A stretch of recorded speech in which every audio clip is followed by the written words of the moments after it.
Hi guys, Audrey here. So today we're going to do a question about the sequence of partial sums of a series. Here's what we know.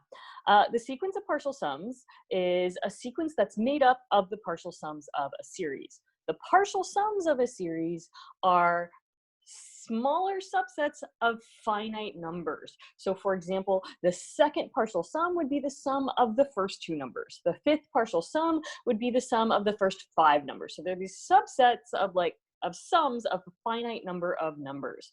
Now, what we know as well is that we can think of the sequence of partial sums as a sequence of approximations for the value of the series, where as we add more and more numbers, so our partial sums get higher and higher, so like S17, S18, S19, S20, we get closer and closer to the actual value of the series.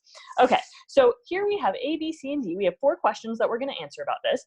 The first thing is find A4. So to find A4, we're going to start by looking at S4. So S4, that's my 4th partial sum. So that's going to be the sum of the first 4 numbers of A sub n. In other words, it's A1 plus A2 plus A3 plus A4. So then what I need is just this A4 right here. That A1 plus A2 plus A3, we can see is the 3rd partial sum, because it's the sum of the first 3 numbers, except I wrote a 4 instead of a 3. So the 3rd partial sum, so that's A1 plus A2 plus A3. So in other words here, A sub 4 is going to be equal to S sub 4 minus S sub 3. So this actually is a formula that we learned. A sub n is equal to S sub n minus S sub n minus 1. And this formula is actually going to be quite important for us later as well.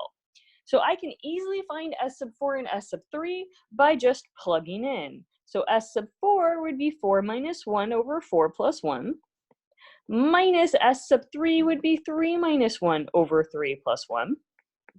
So this is giving me 3 over 5 minus 2 over 4, which gives me 12 minus 10 over 20, which gives me 1 over 10. So A sub 4 is equal to 1/10. All right, so that was pretty straightforward. Now, the second question, B, asks us to use that sequence of partial sums to determine if the series converges or diverges and to find the sum. Well, if the sequence of partial sums is a sequence of approximations for the series, where those approximations are getting better and better and better, we've learned that therefore the sequence of partial sums in the series are doing the same thing. So I just need to know then what is happening to the sequence of partial sums as n gets really, really big and goes to infinity.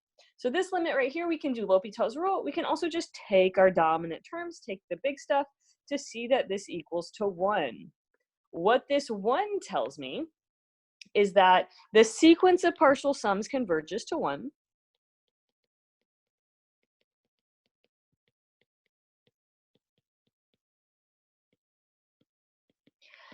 And since this series is doing the same thing, we can say then that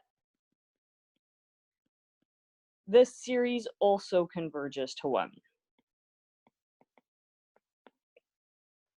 Okay, so then our next question here is to find the limit as n goes to infinity of A sub n without finding A sub n.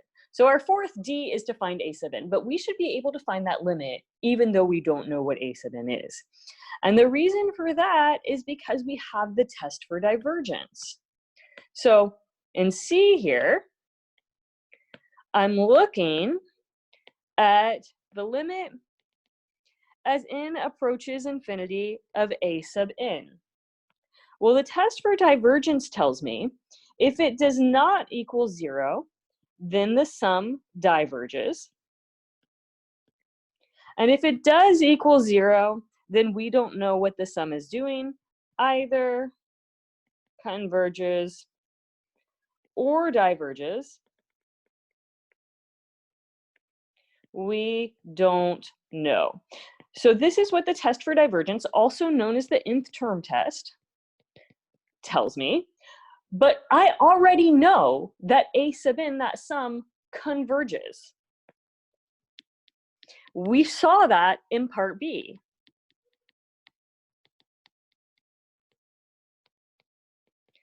And if it converges, well, if we were to go backwards with this test for divergence, if it diverges, then maybe the limit equals 0, but maybe it doesn't. If it converges, hands down, that limit has to equal to 0. If it didn't equal to 0, then the answer would be to B would have been diverges, but it wasn't. All right, so now D. We're going to, for D, use that formula that we reminded ourselves of in part A. So in other words, we said A sub n was equal to S sub n minus S sub n minus 1. So S sub n is n minus 1 over n plus 1. So I'm going to subtract away from this. Now I'm replacing n with n minus 1. So that's n minus 1 minus 1 over n minus 1 plus 1, giving me n minus 1 over n plus 1 minus n minus 2 over n. Now I'm going to combine these things with a common denominator. So I'll have n minus 1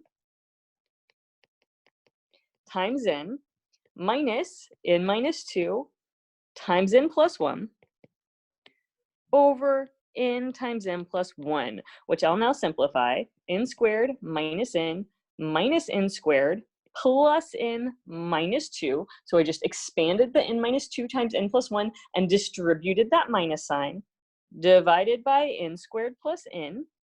In the top, we have those n squareds, and those n's cancel out. So my A sub n, it's not working. So my A sub n is equal to positive 2 over n squared plus n, and I just realized that that was supposed to be a positive 2, so I messed that up there, sorry. So we distributed the minus sign to get ourselves a positive 2. So then this A sub n is equal to that, and that's all. So that's how we find this relationship between the sequence of partial sums and the series. Knowing the general term for the sequence of partial sums gives us plenty of information about the series. That's all. Bye, guys.